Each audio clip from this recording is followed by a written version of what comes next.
After the family barbecue, I noticed my savings had vanished. My cousin smirked. "Consider it a donation. You make more anyway." I stood up and declared, "Then you'll appreciate the surprise I left upstairs." They laughed until tires screeched outside. I, 32M, always thought family gatherings were supposed to be about connection and shared memories, but that summer barbecue changed everything. The money disappeared from my bedroom safe while everyone was downstairs eating ribs and drinking beer, and I knew exactly who took it. My cousin had been staying with us for 3 weeks. He showed up unannounced after losing his job, claiming he needed time to get back on his feet. My wife wasn't thrilled, but I convinced her it was temporary. "Family helps family," I said. What a joke that turned out to be. The barbecue was his idea. He wanted to thank everyone for their support, he said. My parents came, my aunt and uncle, a few other relatives I hadn't seen in months. The whole afternoon felt off from the start. He kept checking his phone, smirking at messages I couldn't see. When I asked if everything was okay, he brushed me off and said he was just coordinating a surprise. I went upstairs around 4 to grab my wallet from the bedroom. That's when I noticed the safe door wasn't completely closed. My stomach dropped. I pulled it open and stared at the empty space where $23,000 should have been. Not life-changing money, but enough to make a difference. I'd been saving for 2 years to start my own consulting business, keeping it separate from our joint accounts because my wife wanted the security of my stable job before I took the leap. I stood there for maybe 30 seconds, trying to process what I was seeing. Then I heard footsteps on the stairs. My cousin appeared in the doorway, his phone still in his hand. He looked at the open safe, then at me, and that smirk appeared again. He told me I should consider it a donation. After all, I made more than he did anyway. He had opportunities now, investments that would pay off big. I'd barely noticed the money was gone, he said. People like me always had more coming in. The casual entitlement in his voice made my vision blur for a second. I asked him if he was serious, and he shrugged. "Family helps family," he repeated, my own words thrown back at me like a weapon. I told him I wanted the money back immediately. He laughed and said that wasn't happening. The funds were already moved, already working. He'd pay me back eventually, with interest even. I should be grateful he was giving me a piece of the action. Something cold settled in my chest. I walked past him without another word and headed downstairs. My wife caught my eye from across the yard and mouthed asking if everything was okay. I nodded and grabbed a beer from the cooler, my mind already working through what came next. My cousin followed me down and rejoined the party like nothing had happened. He told jokes, flipped burgers, played the gracious host. I watched him work the crowd and realized he'd been planning this for weeks. The sudden visit, the charm offensive with my parents, the barbecue that put everyone in a good mood. He'd set the stage perfectly. Dinner wound down around 7.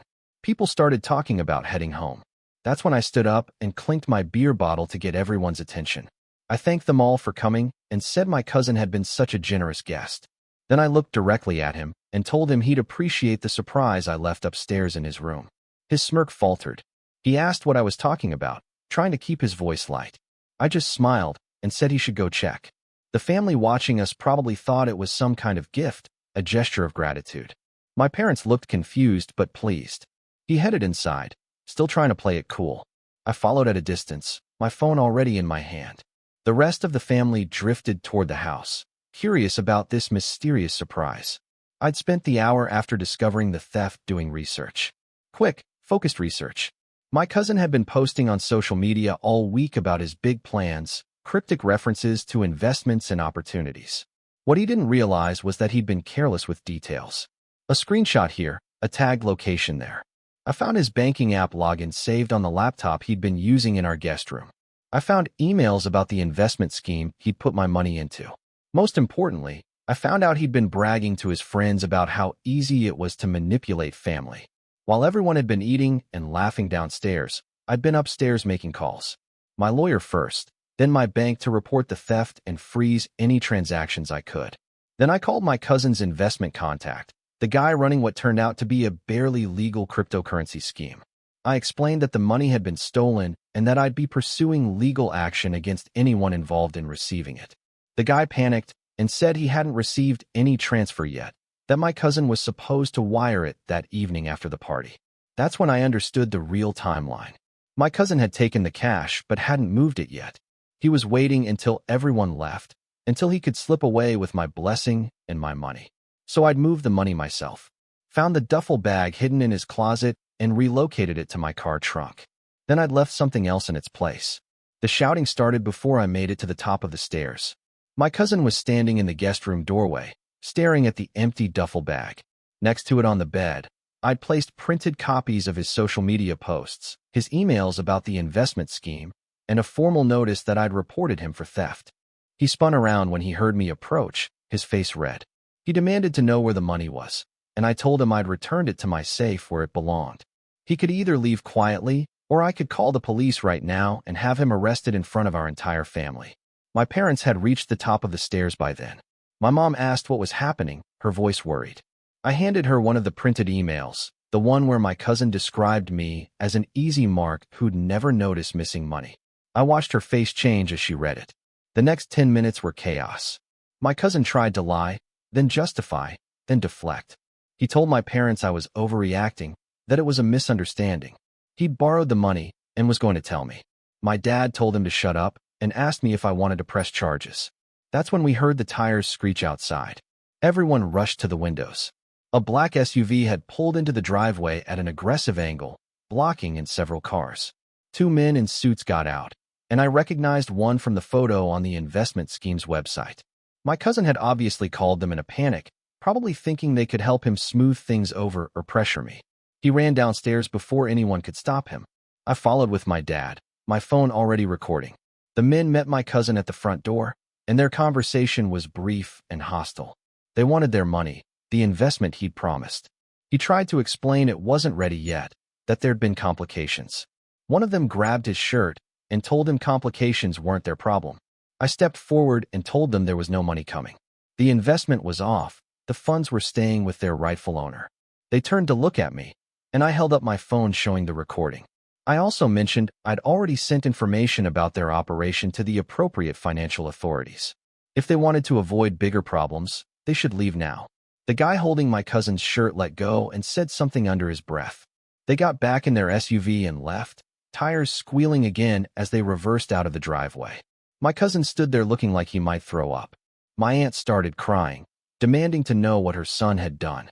My uncle's face was stone. I explained everything calmly, showing them the evidence I compiled. My cousin tried to interrupt several times, but my dad told him he'd had his chance to explain and blown it. The party ended with my cousin packing his bags while my uncle watched. My mom apologized to me repeatedly, as if she was somehow responsible for his choices. I told her it wasn't her fault, but we both knew family dynamics would never be the same. Before my cousin left, I told him I wasn't pressing charges on one condition. He had to send a message to every family member explaining what he'd done and apologizing. Not some vague sorry, but a detailed admission. He agreed, probably thinking it was better than jail. My wife found me later sitting on the back porch. She asked why I hadn't told her immediately about the theft, and I admitted I didn't want to ruin the party for everyone else until I had a plan. She said that was stupid and I should have trusted her to help. She was right, but in the moment I'd been running on anger and adrenaline. Update 1. The message my cousin sent to the family went out that night. It was shorter than I'd specified and tried to minimize his actions, but it was enough. By morning, my phone was flooded with messages from relatives I hadn't heard from in years. Most were supportive. A few suggested I should have handled it privately to avoid embarrassing the family. I didn't respond to those. My aunt called 3 days later. She wanted to meet for coffee without my uncle or anyone else present. I agreed, mostly out of curiosity. She looked like she hadn't slept since the barbecue, her eyes red and tired. She apologized for her son's behavior and asked if there was any way to make things right. I told her my cousin was an adult who made his own choices, and she wasn't responsible for fixing them. She nodded, but said she couldn't stop feeling like she'd failed somehow as a parent. I didn't know what to say to that. We sat in silence for a while before she asked if I'd really reported the investment scheme to authorities. I confirmed I had, and she looked relieved. She said she'd been worried he was involved in something dangerous, and at least this way there might be consequences that taught him something. Before she left, she mentioned my cousin had moved to another state.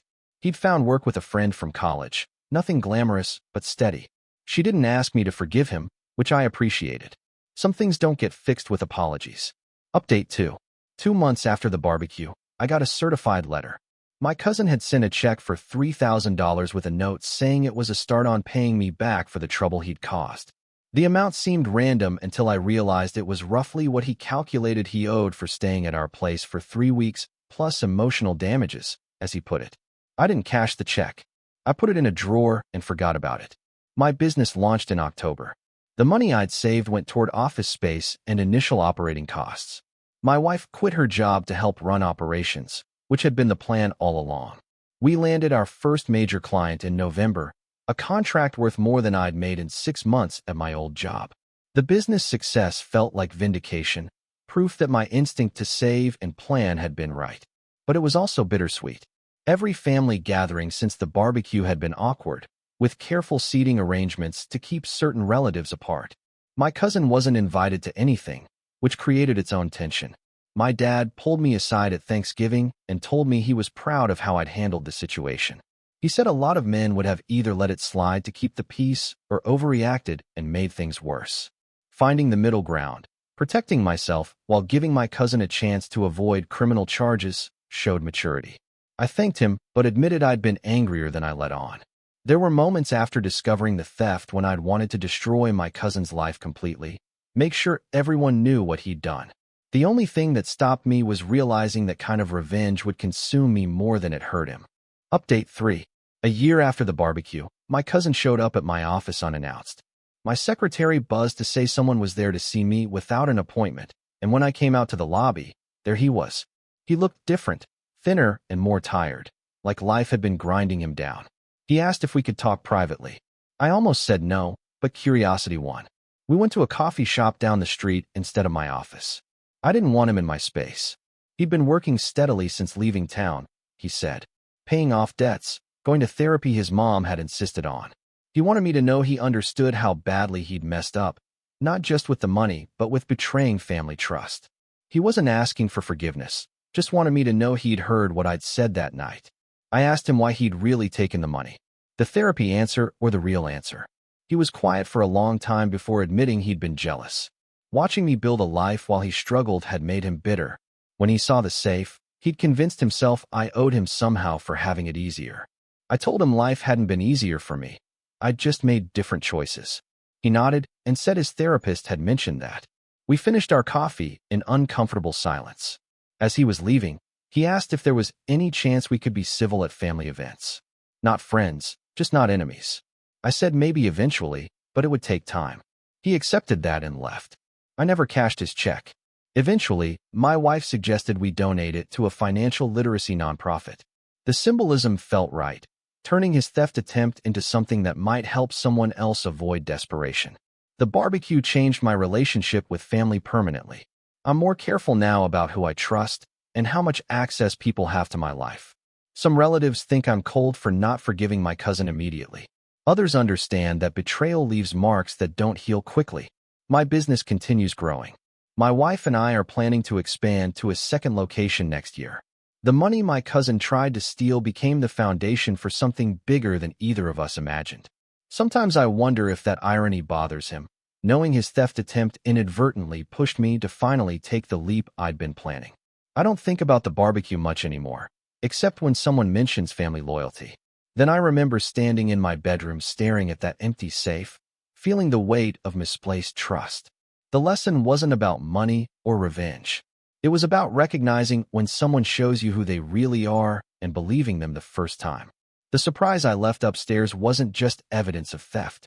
It was a mirror forcing my cousin to see himself clearly. Whether he learned anything from his reflection is his journey, not mine. I got my money back, protected my dreams, and learned which family members actually valued the relationship over personal gain. That's enough revenge for me. If you like this story, please like this video and subscribe us for more such real-life-based stories. Thanks in advance.